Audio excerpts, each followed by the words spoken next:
This midday, we're getting right to breaking news out of Elizabeth City. The family of Andrew Brown Jr. just released the results of an independent autopsy. As we've reported, Pasquotank County deputies shot and killed Brown last week in Elizabeth City. Attorneys for the family say the fatal shot hit Brown in the back of the head. Meanwhile, protesters are still calling for the full, unredacted body camera video of the shooting. Brown's family saw less than 30 seconds of the body camera footage yesterday. 10 on your side's Jason Marks has been in Elizabeth City reporting on this case since it began. Jason, what are you learning this afternoon? 5 shots. That's how many times that Andrew Brown was shot last Wednesday morning. Here is the autopsy that was done by the independent investigator for the family. All right, so this is the backside. You're looking at the right arm, and you can see 5 shots in the right arm, or 4 shots, I should say, in the right arm. They would say those were glancing blows. And then here's the one that they say killed him. Back of the head. They said that happened as he was driving away from the scene. As you can see here, still a very active scene in front of the sheriff's office. Everyone's still asking for the sheriff to come out. The Black Panthers have just arrived. They are here. Now, what we learned today during that news conference was that Andrew Brown was shot, as we mentioned, 5 times. They say the bullet that went in the back of the head, the bullet stayed in his head, and they said that he died shortly after that. They are calling, obviously, to see the rest of the body camera video. You mentioned it earlier. They saw 20 seconds of the body camera video.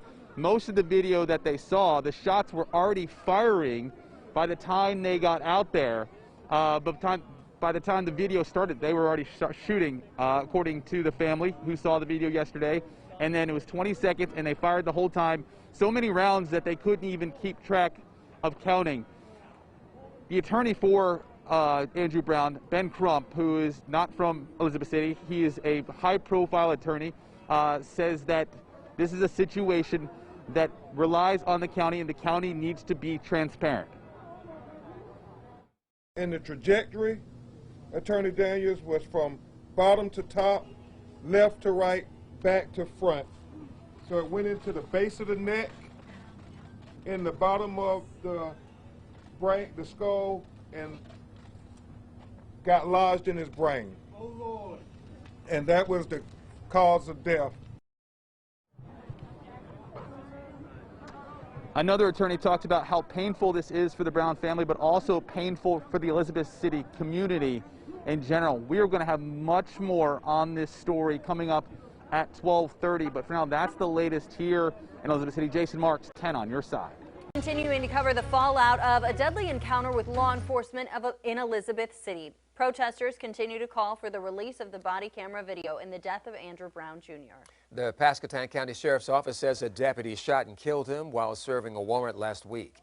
And while the Sheriff's Office is promising transparency, Brown's family says they haven't gotten it. Our Kiana Patterson joins us live outside our studio in Portsmouth this morning. And Kiana, the family was able to view a small portion of the video yesterday.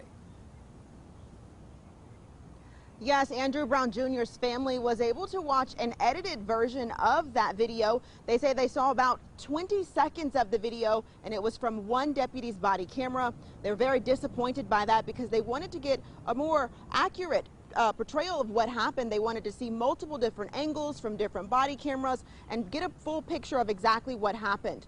Now, the family's legal team is calling this an execution. They say he was driving away from deputies when he was shot. And yesterday, protesters surrounded the sheriff's office building all day long.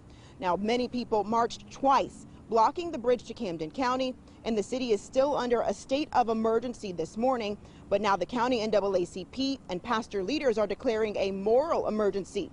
They want North Carolina Governor Roy Cooper and Attorney General Josh Stein to step in and take over.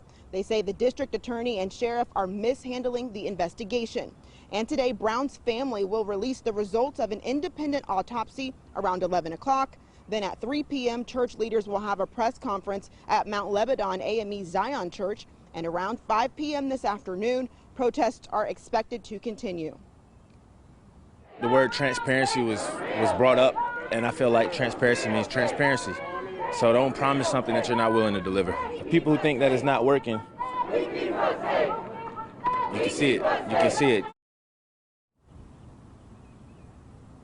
And more protesters from all over the state of North Carolina are now gathering and marching across the city. We know about 300 people were there last night, but I'll have more details coming up in just 30 minutes. Kiana Patterson, 10 on your side.